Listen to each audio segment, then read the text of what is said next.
ಐತೆ ಅಂದ್ರೆ ಈ ಕಲರ್ ಗ್ರೀನ್ ಐತೆ, ಸುಮ್ಮನೆ ಹೇಳ್ತಾ ಇದೀನಿ. ಈ ಕಲರ್ ಗ್ರೀನ್ ಐತೆ ಅಂದ್ರೆ ಪಾಕಿಸ್ತಾನ पाकिस्तानी बोल रहा मेरे को ಆ ಥರ ಅಲ್ಲ, ಆಗ್ತಾ ಇಲ್ಲ, ಹೇಳ್ತಾ ಇದೀನಿ. ಆ ತರ ಪೋರ್ಟ್ರೇ ಮಾಡ್ತಾ ಇದಾರೆ, ಆ ತರ ಐತೆ ಸೋಷಿಯಲ್ ಮೀಡಿಯಾ ಇರೋದು. फरार भी हो गए थे क्या? ಪಬ್ಲಿಕ್ ಅಲ್ಲಿ ಕ್ವಶನ್ ಕೇಳಿದ್ರೆ ತಾನೆ, ಪಬ್ಲಿಕ್ ಅಲ್ಲಿ ಕ್ವಶನ್ ಕೇಳಿದ್ರೆ ಹಾ ಬ್ರೋ, ನೀವು ಕಾಸ್ಟ್ ಬಗ್ಗೆ ಕೇಳಿದ್ರಿ, ಜೈ ಭೀಮ್ ಯಾಕೆ ಹೇಳ್ತಾ ಇದ್ದಾರೆ ಅಂತ ಕೇಳಿದ್ರು. ಇಲ್ಲಿ ಬಂದಿರೋ ಅಷ್ಟು ಜನನು ಕೇಳ್ತಾ ಇದಾರೆ ಬ್ರೋ, ಕೇಳ್ತಾ ಇದಾರೆ. ಏನಕ್ಕೆ ಕೇಳ್ತಾರೆ? ಕೇಳ್ತಾ ಇರೋರಿನ ಅರ್ಥ ಮಾಡಿಸ್ಬೇಕು. ಸೋಷಿಯಲ್ ಮೀಡಿಯಾದಲ್ಲಿ ಐತೆ ಬ್ರೋ, ಸೋಷಿಯಲ್ ಮೀಡಿಯಾದಲ್ಲಿ ರನ್ ಆಗ್ತೈತೆ ಬ್ರೋ. ಹಿಂದಿ ಬರುತ್ತಾ ಬ್ರೋ? ಹಿಂದಿ ನೋಡ್ತೀರಾ ವಿಡಿಯೋ? ಸರಿನಾ, ಹಿಂದಿ ನೋಡ್ತೀರಾ? ಹಾ, ಹಿಂದಿಲಿ ಓಡ್ತಾ ಇರೋದು ಬ್ರೋ, ಅರ್ಥ ಆಯ್ತಾ? ಕನ್ನಡ ನೀವು ಬರೀ ಕನ್ನಡನೇ ನೋಡ್ತಾ ಇದ್ದೀರಾ ಅದಂತ ಕೇಸಿನ ಅಂದ್ರೆ ಕನ್ನಡನೇ ಇದು ಆಗುತ್ತೆ.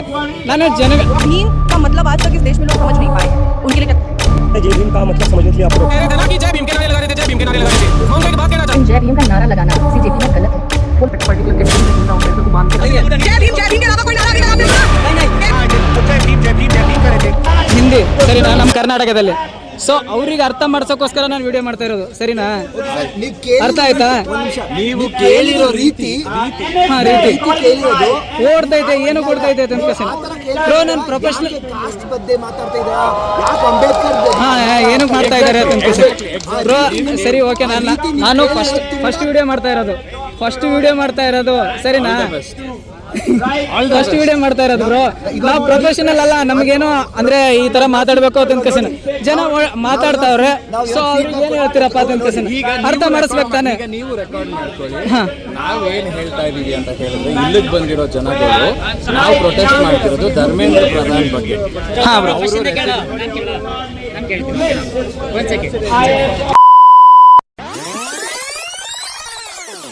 ನಾನು ಕನ್ನಡದಲ್ಲಿ ಮಾತಾಡ್ಬೋದಾ? ಪರವಾಗಿಲ್ಲ. ಅಲ್ಲ, ತುಂಬಾ ಜನ ಅಂದ್ರೆ ಬ್ರೋ ಸೋಷಿಯಲ್ ಮೀಡಿಯಾದಲ್ಲಿ ತುಂಬಾ ವೈರಲ್ ಆಗ್ತೈತೆ. ಏನ್ ಗೊತ್ತಾ?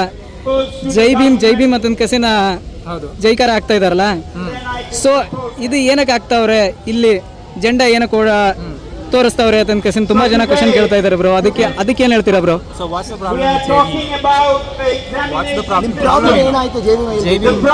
ಅಲ್ಲ, ಜನಕ್ಕೆ ಪ್ರಾಬ್ಲಮ್ ಆಗ್ತೈತೆ ಬ್ರೋ, ನನಗಲ್ಲ, ಸರಿನಾ? ಬಟ್ ಕೆಲವೊಂದಿಷ್ಟು ಜನ ಏನ್ ಮಾಡ್ತಾವ್ರೆ, ಒಂದು ಕ್ಯಾಸ್ಟಿಗೆ ಪರ್ಟಿಕ್ಯುಲರ್ ಆಕಸಿನ ಒಂದು ಕ್ಯಾಸ್ಟಿಗೆ ಇದು ಮಾಡ್ತಾ ಇದ್ದಾರೆ ಬ್ರೋ. ಇದು ಕಾಸ್ಟಿಗೆ ಇಶ್ಯೂ ಅಲ್ಲ ಸರ್. ಇವಾಗ ಯಾಕೆ ಜೈ ಭೀಮ್ ಹೇಳ್ತಾ ಇರಂದ್ರೆ, ಇವಾಗ ನಮ್ಮ ಕಾನ್ಸ್ಟಿಟ್ಯೂಷನ್ ಬರ್ದಿರೋದು ಯಾರು? ಹಾ, ಅಂಬೇಡ್ಕರ್ ಅವರು. ಹಾ, so essentially the right to protest as citizens we get because it's defined in the constitution, right? We have our right to protest and we are here exercising our right in a democratically elected country, right? Who gave us that? So Ambedkar was heavily instrumental in getting this right for us.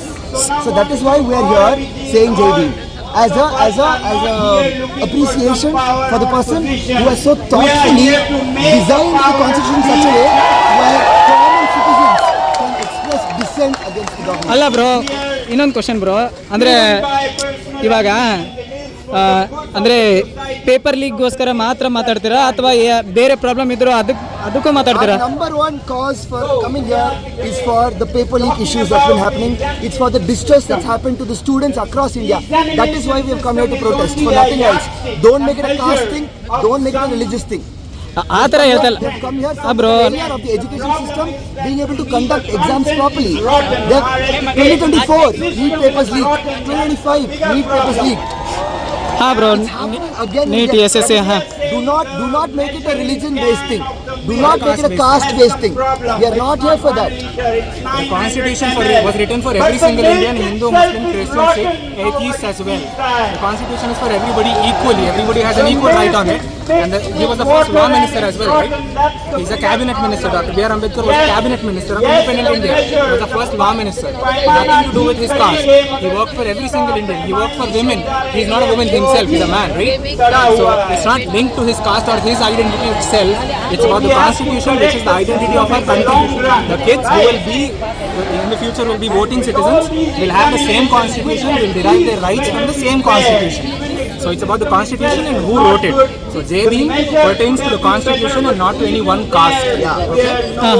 So your statements ಅದೇ ಗೊತ್ತಾಯ್ತು bro, ನಮಗೆ ಗೊತ್ತೈತೆ, ನಮ್ಗೆ ನಿಮ್ಗೆ ಅರ್ಥ ಆಗತ್ತೆ. But ಜನಗಳಿದಾರಲ್ಲ, ಹೆಂಗಂದ್ರೆ social media ಹೆಂಗೈತೆ ಅಂದ್ರೆ, ನೀವೇನ್ ಅರ್ಥ ಮಾಡ್ಕೋತೀರ, ಜನಗಳು ಅದ ಅರ್ಥ ಮಾಡ್ಕೋತಾರೆ. ಈಗ ನೀವು ಕ್ವಶನ್ ಕೇಳ್ತಾ ಅಲ್ಲ, ತುಂಬಾ ಜನಕ್ಕೆ ಓಡಾಡ್ತೈತಲ್ಲ ಬ್ರೋ, ಅಂದ್ರೆ ಜನಗಳಿಗೆ ಅರ್ಥ ಆಗ್ತಾನೆ. ಜನಗಳು